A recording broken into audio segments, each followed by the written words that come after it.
Is that echoey weird?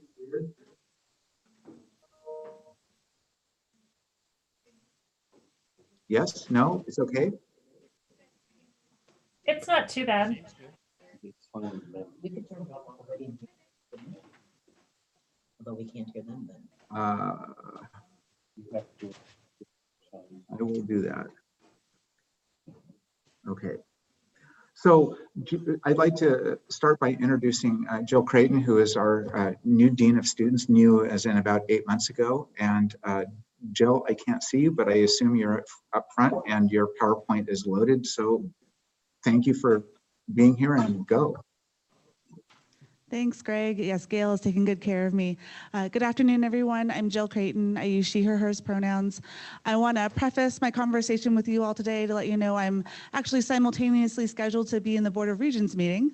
So at any one moment, I might get a text message which would cut our dialogue short, and so I apologize in advance in case that happens, really at the behest of what's happening in Vancouver on that end. But I'm very thankful to Greg and the Faculty Senate leadership for inviting me to meet you all. I understand it's been a while since the Dean of Students has come and spoken with Faculty Senate.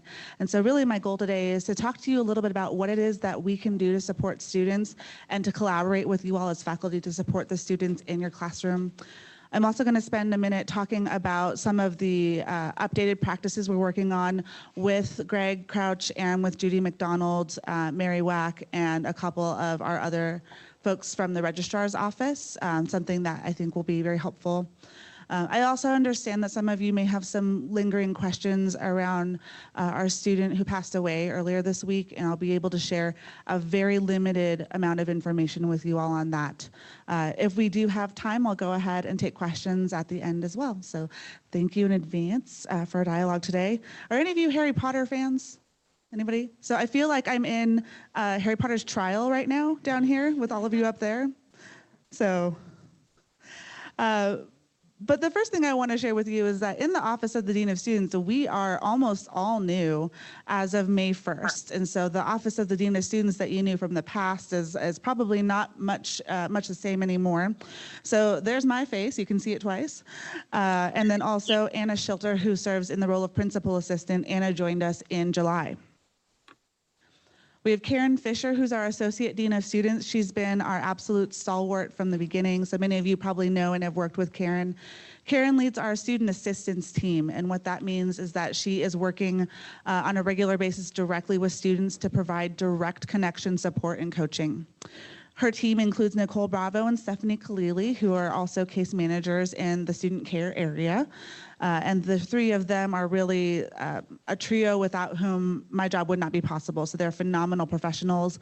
And if you receive outreach from the Office of the Dean of Students, it is likely going to be from one of the three of them. We also have AJ Southard, who serves as our secretary lead. So if you ever call the front desk, you're either going to be talking to AJ herself or any one of our student staff members that we employ. And then we also have Kyle Kantz, who serves in the role of hearing boards manager. Our University Conduct Board process is run out of the Dean of Students. Kyle physically sits in the Center for Community Standards, but just as a kind of a measure, he's a direct report to me. And so we're excited to have Kyle on board this year as well. So before May 1st, really the only two folks that were in the office were AJ, Karen, and myself. And so everyone else is fairly new. We also have 4 amazing student staff members. You can see their names up here. So if you have any of them in your class, just know that they're extremely knowledgeable, caring, thoughtful students.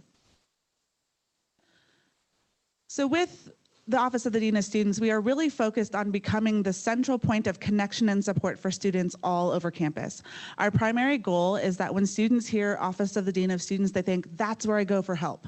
And I would love for you all to think that as well. So as faculty members, if you're struggling to support a student, or if you notice something is a little funky, or if you're noticing signs of distress, or you are noticing a safety concern that is not 100% emergent in that moment, we want you to start with us in the Office of the Dean of Students. Obviously, if it's an emergent, immediate request for safety, we want you to call for police assistance. You can call 911 from any campus landline, and that will go directly to WSUPD.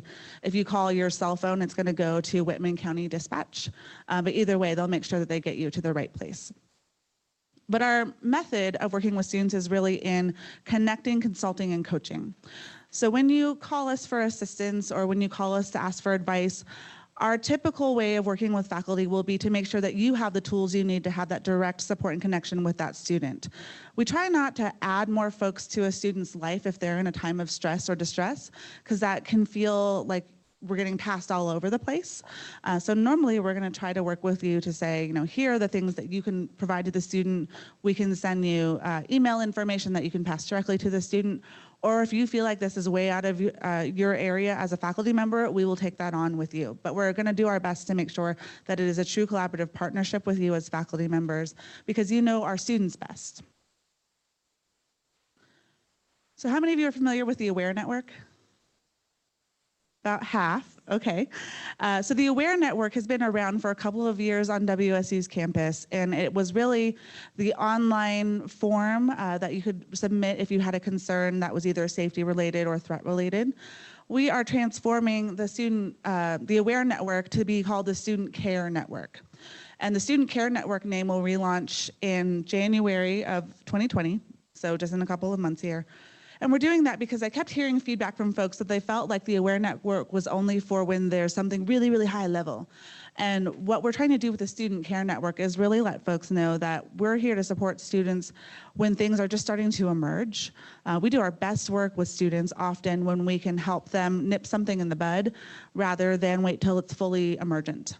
We can do a lot more with students earlier in a semester than we can at the later parts of the semester. So again, we have 2020 coming, the Student Care Network. So you'll hear both terms for a little while, but you'll see a full launch of that. We've also added what we're calling a Deans on Call administrative rotation, which means that there's a student affairs professional available 24 hours a day, 7 days a week, including holidays. The folks that serve in the Deans on Call rotation are all director level professionals in the Division of Student Affairs who are empowered to act on my behalf between the hours of 5 p.m. and 8 a.m. or on those weekends and holidays. We do this because student life is 24 hours a day. Students don't just end at 5 o'clock and disappear into the universe. They come back and they are also engaging in activities all night and all weekend.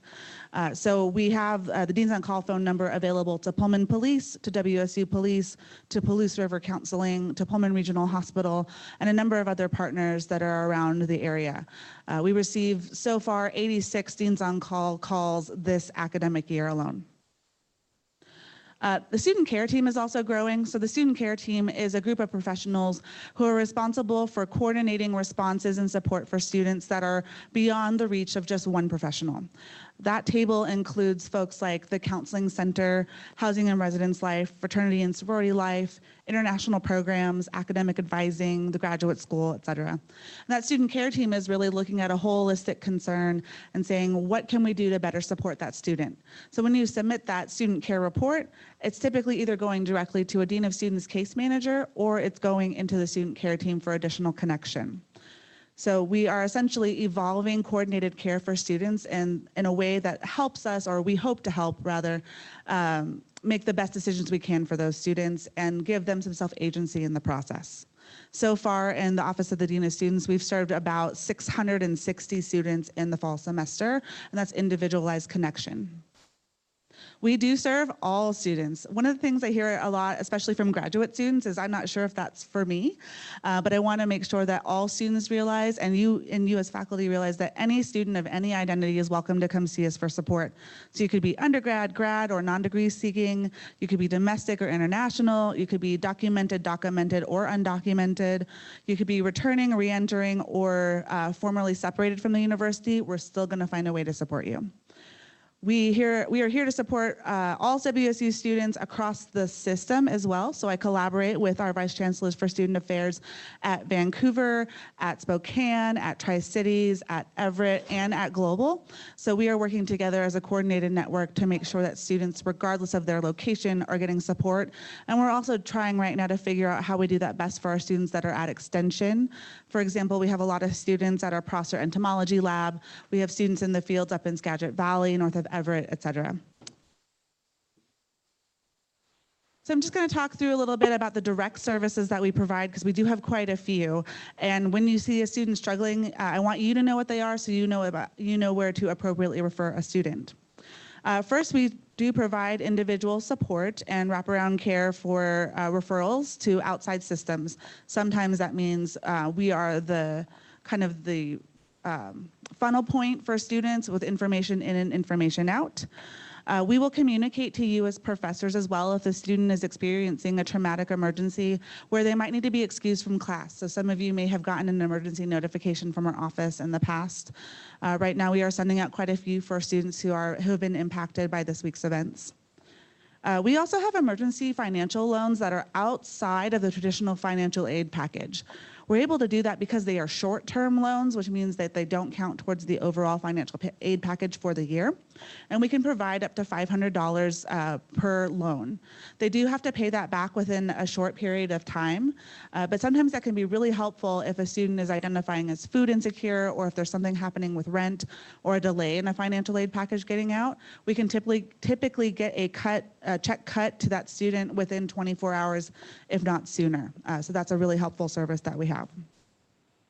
We also help support academic policy stuff and connection around if you get an academic warning letter. We can help the students get connected with the Academic Success Center. So we will refer right across the hall in French Lady. My office is also responsible for coordinating interim measures for students who have been impacted by what we call EP15 on this campus, but essentially we're talking about interpersonal violence. So that means sexual assault, sexual harassment, dating violence, domestic violence, and stalking. So if a student has been impacted by one of those things, they can come see us and we will work with them to change their class schedule, to move their home, to find an accommodation to finish the course online, etc. We do student crisis around illness, which means long-term illness, not I have the flu today, but maybe I've been diagnosed with something that's really scary, or a family member has been. We also do safety planning, but the big thing that I want to highlight for you all is that we can do consultations with you on student support. You're always welcome to pick up the phone and say, hey, I have a situation that I'd like some guidance on. And we can also work with you on some hypotheticals. So you can call and say, hey, I have a hypothetical situation I'd like to talk through with you. We have those conversations quite a lot. We have notary services in our office. So if there are folks who need some sort of document assistance, sometimes we can do that. And we coordinate often with our off-campus support partners as well. So essentially, the list is long, it's not comprehensive, but I want you to know when you hear Office of the Dean of Students, we really do mean support, connection, and coaching. So the big project I wanted to come and chat with you all about, and I also want to note this has been slated for about a month, and so this is information that we had planned to talk about today. I know in the community right now we are faced with this information in a different way, so I want to be very sensitive to that. But I've been working very hard with, like I said, Greg Crouch and Judy McDonald, Mary Wack, and some other folks to re-examine our posthumous degree policy. So as the Dean of Students on campus, one of my roles is to work with all things related to when a student passes away. That is everything from the official notice from the university to working directly with the student's family, to looking at the financial aspects, et cetera. So there's a comprehensive approach when a student becomes deceased. One of the things that I've noticed since I've gotten here is that our posthumous degree policy is very stringent. It's not a particularly generous policy, and it actually causes a lot of harm in some ways in its current form. So we're working right now to expand the requirements for when a student might be awarded a posthumous degree. That student will have to have earned at the bachelor's level at this point a 61 credit hour collection towards their 120 credit pathway. Currently, it sits that they must be in their last semester as a senior, which, as you can imagine, affects students, and most of our students who I've worked with and their families aren't anywhere near that point in their academic career. We worked with Lisa Gloss and Judy McDonald in the graduate school to determine new thresholds for master's and doctoral degrees. A master's degree would be within 1 semester of completing their coursework, and a posthumous degree at the doctoral level for the DNP would be within 2 semesters, and for the PhD if there's a passing of the preliminary exam.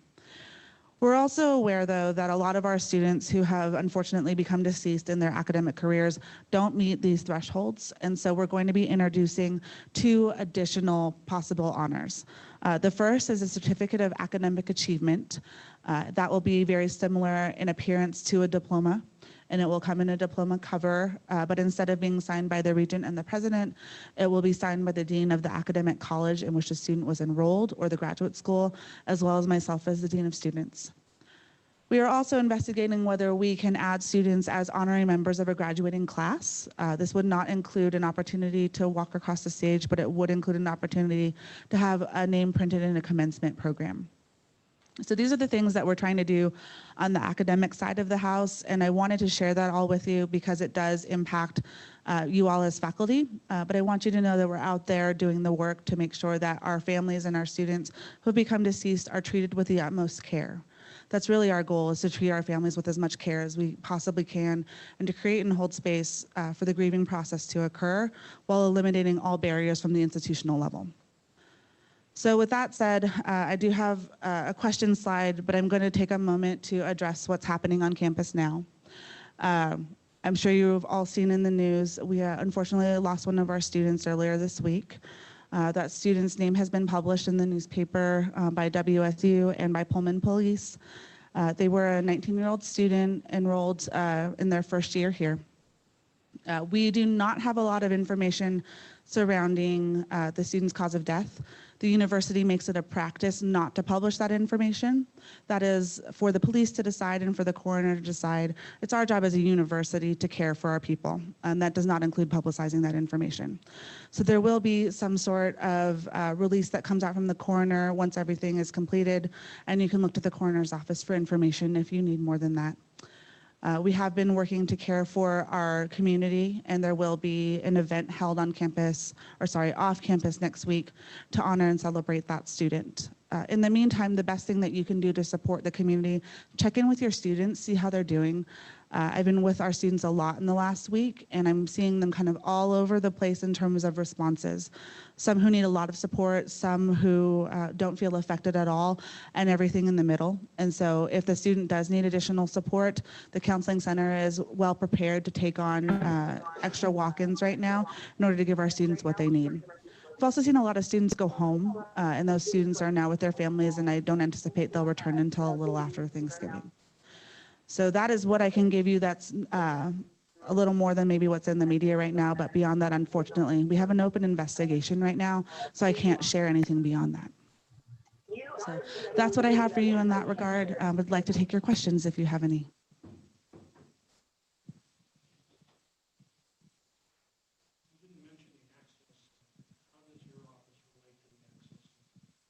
Thank you. So the question was, I didn't mention the Access Center. How does our office relate to the Access Center? The Access Center is a member of the student care team that I mentioned earlier, and they are part of the Division of Student Affairs. They are under a different associate vice president in the division, but we work with them on almost a daily basis. A lot of times what we see is students not knowing how to request accommodations or how to present the right documentation to receive those accommodations. So if a student needs support in that regard and they come to us, we'll make that warm handoff and referral to the Access Center. Folks, I'd like to remind everybody that you need to please speak your questions into a microphone. We're not all in the same room. We're not all on the same campus. So in order to be equitable, please remember to wait until you have a microphone in your hand so we can all hear what everybody is saying.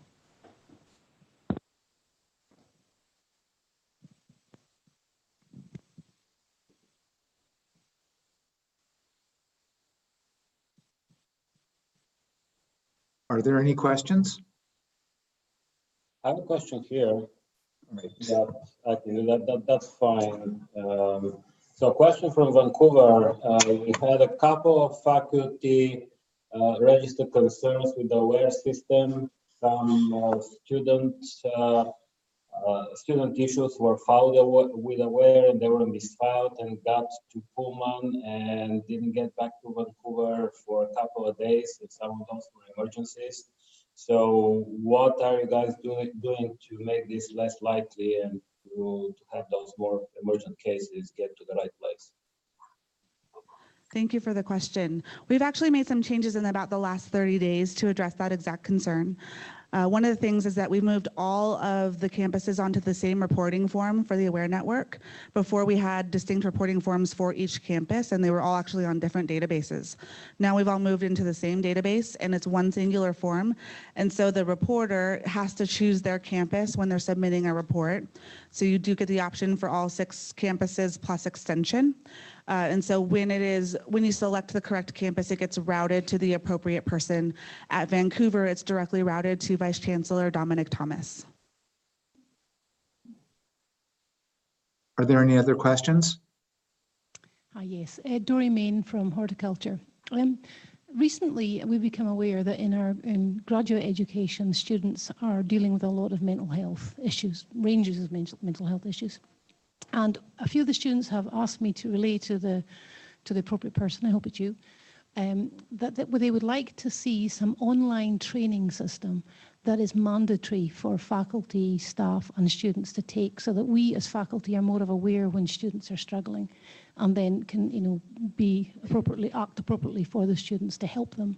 The other thing they're looking for is places where they can, rooms where they can go and they can decompress. Especially, a room in every building where they can go, if that's possible. So I just wondered what's going on about that. We have all these mandatory training, appropriate mandatory trainings for other things, and this seems to be a really important issue. And has there been any studies in our university about the degree of mental health that issues that students, graduate students in particular, are facing? It's a great question. There's a couple layers there, so I'm going to try to take them one at a time. Let me know if I don't hit all of your questions. So the first component on mandatory training for faculty and staff, that's not something that we've started talking about yet, but we are looking at the offerings for students right now and seeing if we're offering the right types of trainings. We have an associate director in Cougar Health Services, Paula Adams, who focuses all on health promotion work and community health impact. So that's something that's on her plate right now. We also have our Associate Vice President for Student Engagement, Ellen Taylor, who's looking at different types of options with our Director of the Counseling Center on how we can best be supporting our students' mental health. Across the country right now, we're seeing more requests for mental health support than we have capacity to serve, and that is a really challenging problem for all institutions of higher education. So they're working very hard on what that possible solution could look like. We did go to the GPSA about a month ago, and that was the top of mind question as well for graduate students. And so we're exploring a lot of different options right now, including whether telehealth might be a possibility, but we don't have answers yet. So there's a lot of questions, and we're moving forward in that realm. As far as research is concerned, we do participate in the ACHA-NCHA survey. I know that's a lot of letters. It's the American College Health Association National Collegiate Health Assessment. And what that means is that we ask a large number of questions around public health issues with college students, which does include mental health. So that's where our best data set comes from in that regard. Did I hit all of your pieces? You did, yes, thank you. The only thing I would just caveat I would say to that is if you can involve faculty as much as possible, because we do care about the students, but sometimes we're not aware of the issues they're facing. And at least in my department, I've seen that when faculty become aware, when the student feels comfortable enough to talk to their advisor about it, their major advisor in the graduate program, it changes the way they feel about being able to say, no, I can't come in this afternoon. And it's not because I'm not wanting to work, it's because I'm just not mentally able to do that today, but tomorrow I might be. And so I've seen a big change when someone does that. And so I think, but the problem is that faculty I don't think faculty are mostly aware about that. And we need to have that kind of conversations as faculty with our students. And so making faculty more aware that they should be having those conversations is really important. So. That's a great point. I want to make folks aware of a training that's happening on campus. It isn't in person. We don't currently offer an online, but we have a mental health first aid training that is available. And I would really encourage all of you to sign up. It's through Cougar Health Services. You can find it on the Cougar Health Services website.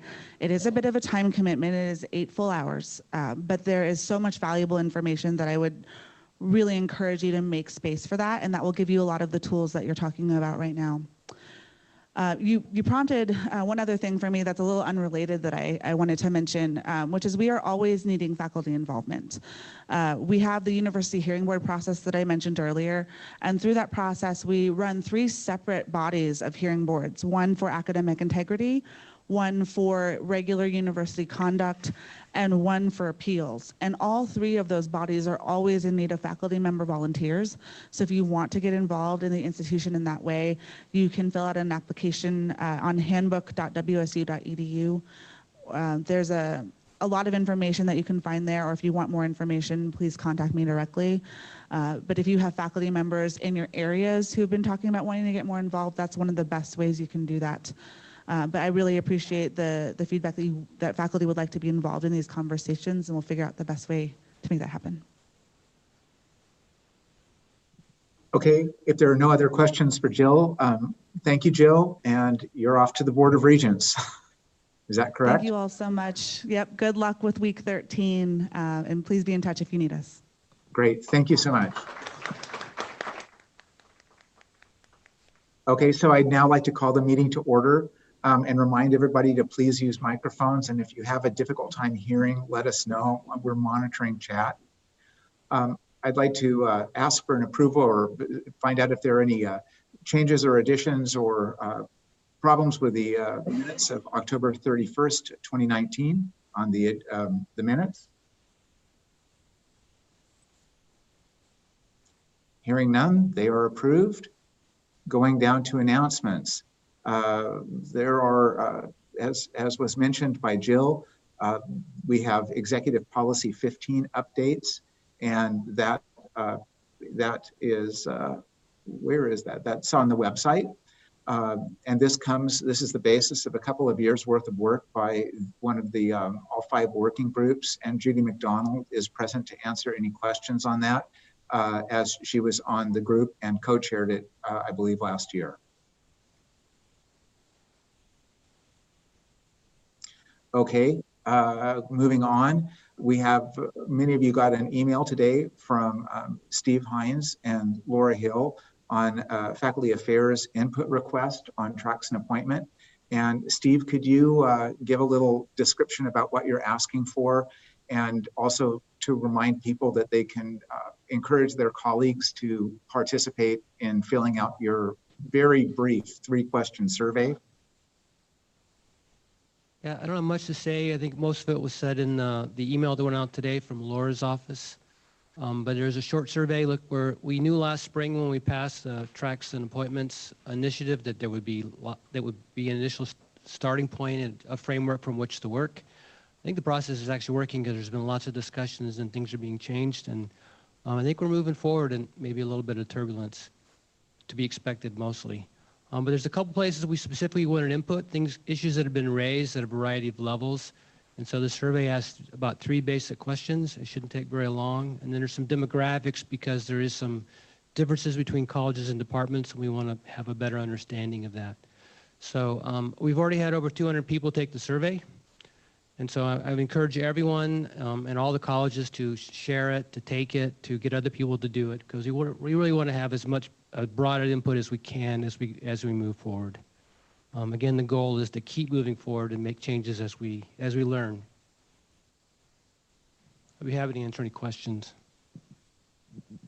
Also, just a reminder, the survey is linked on the Faculty Senate website under the Faculty Manual Project on the left-hand sidebar.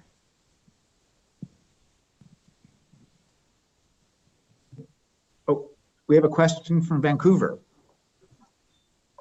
Hi, I did the survey today, and I had a difficult time understanding exactly what you were asking. So I'm a little bit concerned that other people might have that same concern.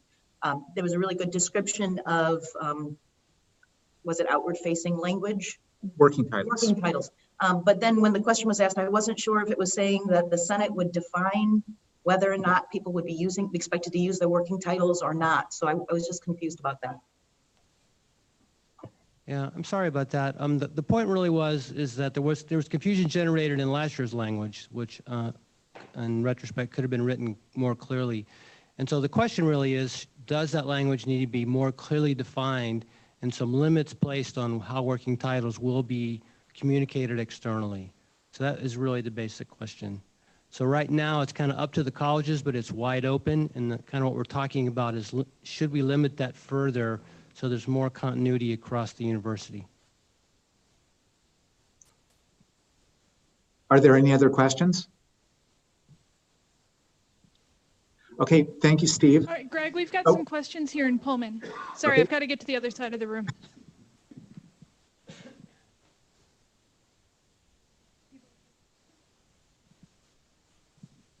It's not really a question, it's a comment to that comment. We won't have the opportunity to explain to people taking the survey that that's what we meant by that question. So we should be looking at that question in particular and making sure that we're being clear or providing additional language to make our intent clear, because we're not going to be able to explain to them, obviously, that. So we're going to have a bunch of people answering a question that potentially is very confusing and it's not getting the data back that we need. So I would encourage us to look at that question and see if we need to add clarification to people taking the survey. So.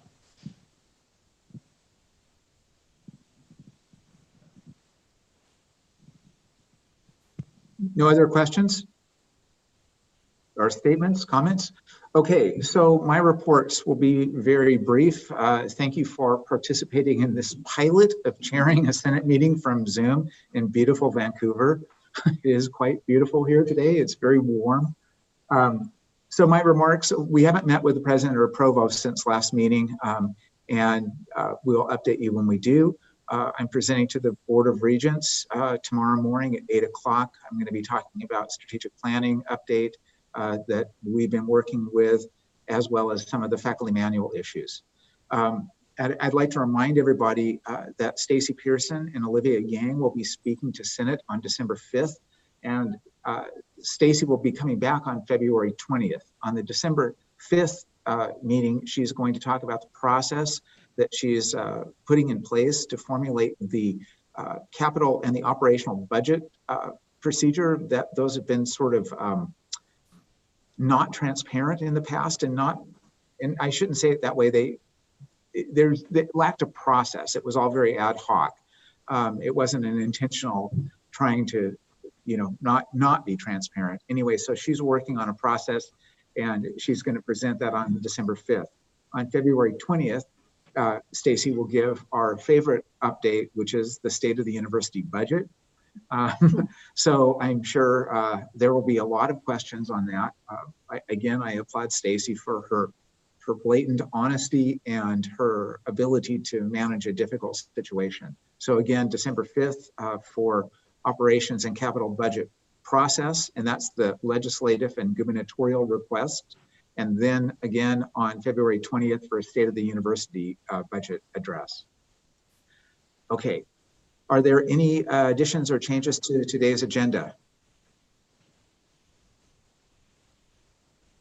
Hearing none, the agenda stands.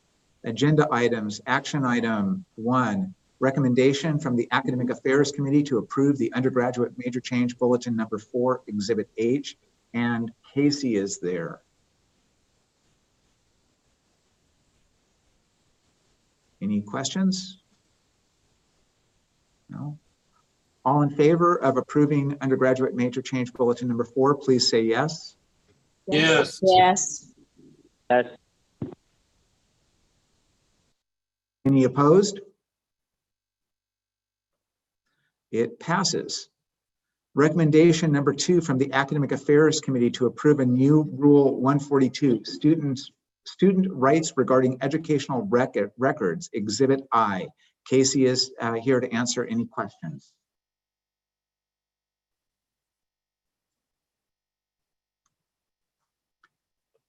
All those in favor, please say yes. Yes. All those opposed, please say no. Number 3, recommendation from the Graduate Studies Committee to approve the Graduate Major Change Bulletin number 2, Exhibit J. And I'm with Alex here in Vancouver. Any questions?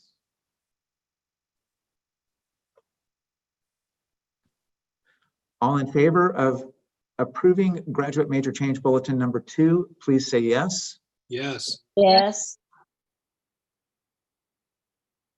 Any opposed? And action item number 4, recommendation from the Professional Health Sciences Committee to approve a proposal to establish a certificate in medical ethics, Exhibit K and K1. And I don't believe John is here, but I think Becky Bitter is here to answer any questions.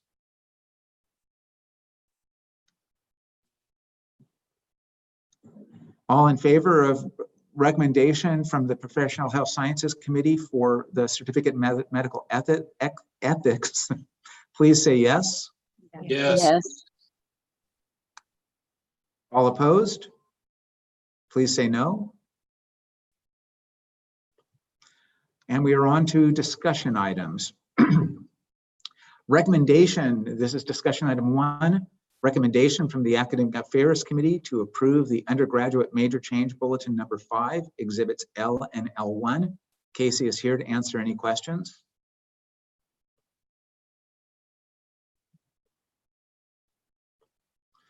Recommendation, discussion item number 2, recommendation from the Graduate Studies Committee to approve the graduate major change bulletin number 3, exhibit M. Alex is here to answer any questions.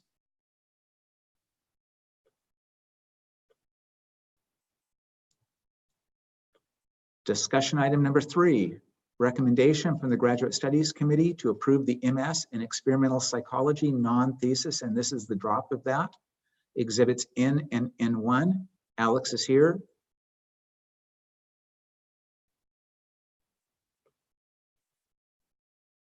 Discussion item number 4, recommendation from the Graduate Studies Committee to approve the, oh wait, I'm sorry, I already read that one. This is, what was that? Oh, it's a different one? Oh, I'm sorry. Thank you. Recommendation from the, you're hired. you just got elected. Recommendation from the Graduate Studies Committee to approve the MS in Clinical Psych non-thesis drop plan. Exhibits O and O1. Alex is here.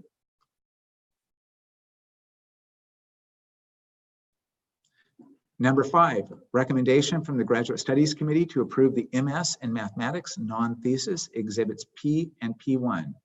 Alex is here.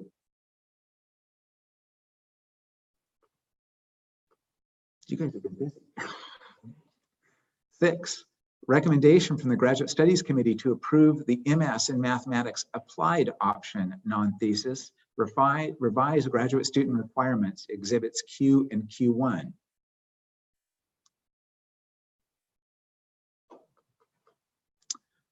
We're on to number 7, recommendation from the Graduate Studies Committee to approve the MS in Mathematics teaching option non-thesis, revise graduation requirements, exhibits R and R1. Alex is here.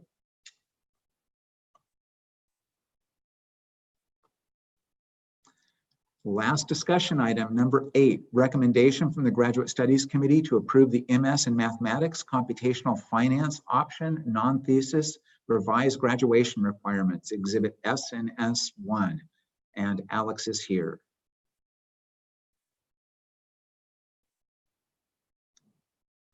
Okay, that is our action and discussion. Are there any constituent concerns?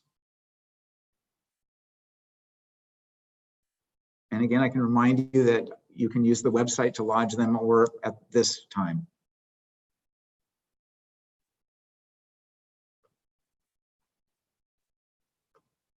Hearing no constituent concerns, we are adjourned. Thank you very much. Gonna catch my